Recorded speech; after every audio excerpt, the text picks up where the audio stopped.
네가 정말 내 아내와 잠자리를 가졌느냐? 조선의 왕세자 훗날의 문종이 파르르 떨리는 목소리로 한 궁녀에게 묻습니다. 조선 팔도에서 가장 잘생기고 똑똑하다는 완벽한 남자 문종.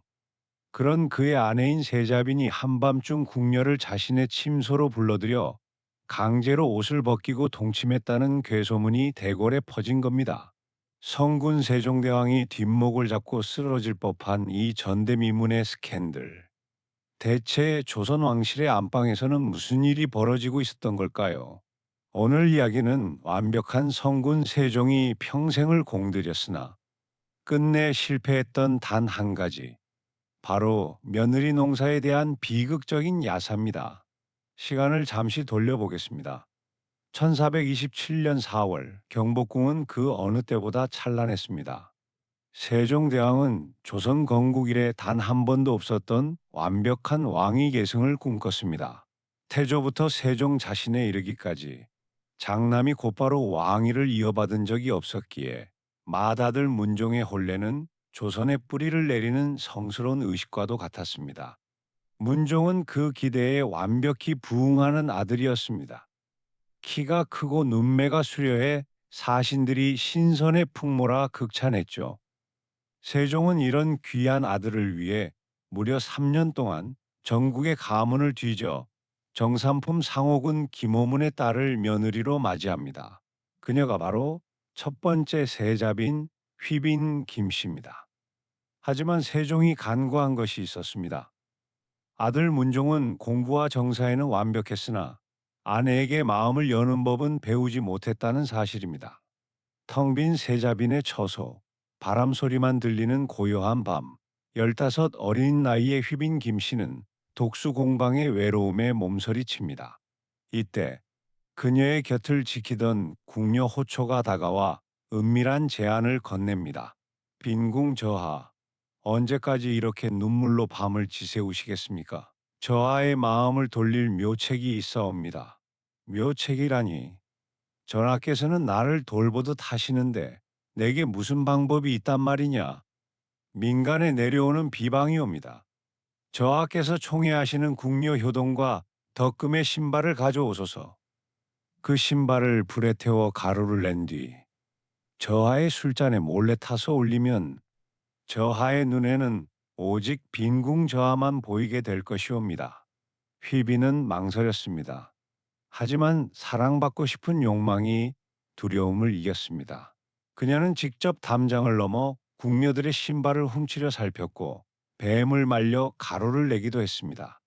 그러나 이 기괴한 행동들은 금세 꼬리가 잡히고 맙니다.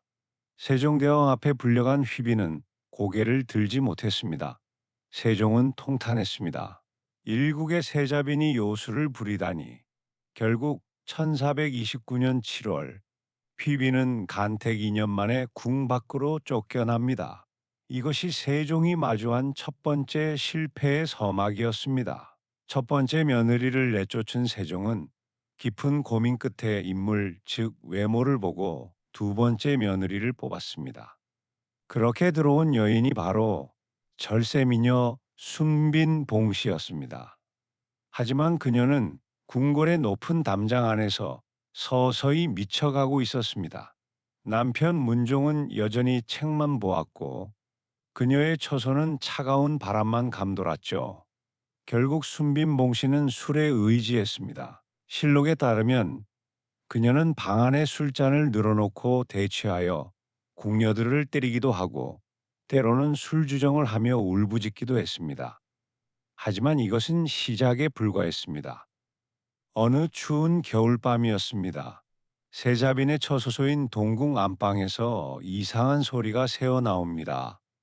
순빈 봉씨가 궁녀 소상을 불러 앉혀놓고 눈물을 흘리며 말합니다.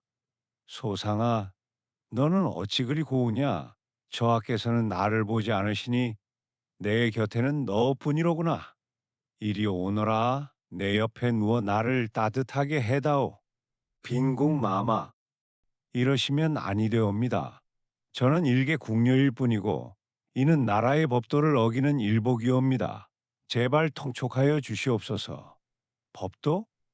그놈의 법도가 나를 이토록 외롭게 만들었다. 내가 너를 사랑한다는데 누가 감히 뭐라 한단 말이냐? 어서 옷을 벗고 내 곁에 눕지 못할까? 순비는 강제로 소상의 옷을 벗기고 희롱했습니다. 이 기괴한 관계는 한 번으로 끝나지 않았습니다. 순비는 소상에게 집착하며 잠시라도 눈앞에 보이지 않으면 불같이 화를 냈습니다. 결국 이 소문은 문종의 귀에 들어갔고 어느 날 밤 문종은 소상을 은밀히 불러 직접 묻습니다. 네가 정말 내 아내와 함께 잠자리에 들었느냐? 사실대로 말하라. 조금이라도 숨기면 네 목숨은 없을 것이다. 저하 죽여주시옵소서. 빈께서 저를 강제로 눕히시고 잠시라도 곁을 떠나면 죽이겠다 협박하셨나이다. 저는 그저 명령을 따랐을 뿐이옵니다. 문종은 눈을 감았습니다. 아내가 궁녀와 동성애에 빠졌다는 사실은 왕실의 뿌리를 흔드는 대참사였습니다. 보고를 받은 세종대왕 역시 큰 충격에 빠져 신하들에게 이렇게 말합니다. 어찌 사람이 이런 짓을 할 수 있단 말이냐? 이는 짐승보다 못한 짓이다. 결국 1436년 순빈봉 씨는 두 번째로 배출되어 궁 밖으로 쫓겨나고 맙니다. 두 번의 이혼. 세종은 이제 며느리라는 단어만 들어도 가슴이 답답해졌습니다. 신하들은 이제 밖에서 며느리를 찾지 말자고 제안합니다. 저 아이 곁에서 이미 아이를 낳고 덕을 쌓은 후궁 권씨를 승격시키소서. 권씨는 화려하지 않았으나 은은한 달빛 같은 여인이었습니다. 그녀는 문종의 상처 입은 마음을 유일하게 달래줄 줄 아는 사람이었죠. 세종은 드디어 마음을 놓았습니다. 그래, 권씨라면 내 아들을 행복하게 해줄 것이다. 1441년 권씨는 마침내 세자빈의 자리에 오릅니다. 그리고 7월의 어느 날 경복궁 전체에 우렁찬 아기의 울음소리가 퍼졌습니다. 그토록 기다리고 기다리던 원손, 훗날의 단종이 태어난 것입니다. 세종대왕은 소식을 듣자마자 맨발로 뛰어나갈 듯 기뻐했습니다. 하늘이 드디어 조선을 보살피시는구나. 내 아들이 드디어 아버지가 되었고 나에게도 이리 귀한 손주를 점지해 주셨다. 당장 대사면령을 내리고 온 나라의 잔치를 열어라. 문종 역시 갓 태어난 아들을 보며 처음으로 환하게 웃었습니다. 그동안의 외로움과 고통이 씻겨 내려가는 듯 했죠.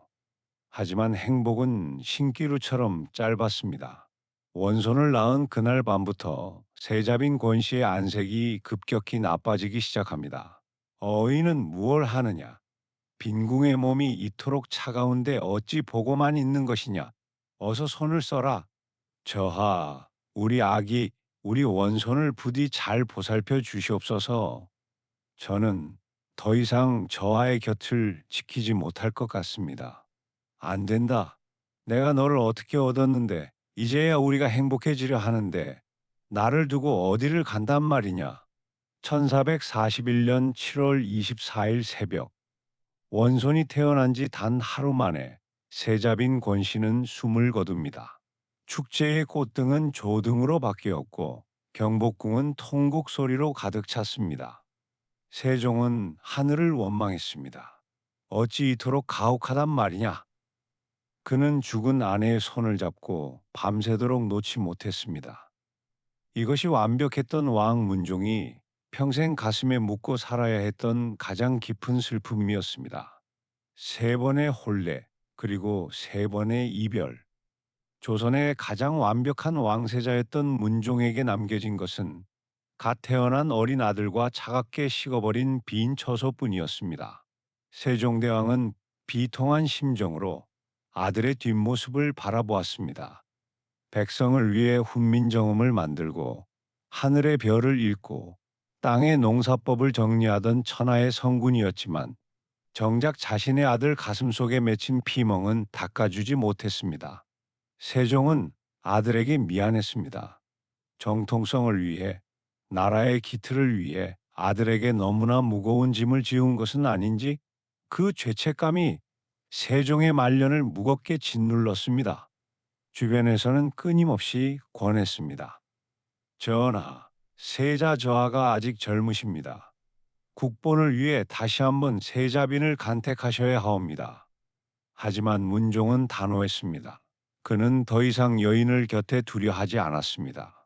휘빈의 비술, 순빈의 스캔들, 그리고 권씨의 허망한 죽음까지 문종에게 궁궐의 안방은 더 이상 사랑을 나누는 공간이 아니라 지울 수 없는 상처가 새겨진 형벌의 장소와 같았기 때문입니다.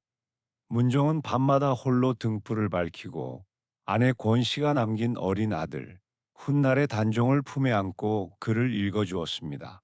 어머니 없는 아들을 바라보는 아버지의 마음은 어떠했을까요?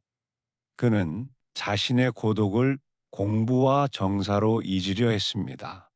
1450년 위대한 성군 세종대왕이 승하합니다. 온 나라가 통곡에 잠겼을 때 아들 문종의 슬픔은 누구보다 깊었습니다. 그는 이미 쇠약해진 몸이었음에도 불구하고 아버지에 대한 마지막 도리를 다하기 위해 3년상을 지독하리만큼 철저하게 치러냅니다.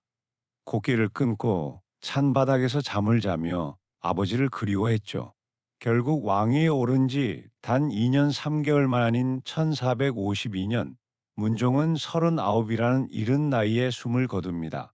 실록은 그가 죽는 순간까지도 곁에 왕비가 없었음을 기록하고 있습니다. 조선 500년 역사상 유일하게 재위 기간 내내 중전의 자리가 비어있던 왕, 화려한 근정전의 왕좌에 앉아 있었으나 그의 마음은 평생 시린 겨울밤을 걷고 있었을지도 모릅니다.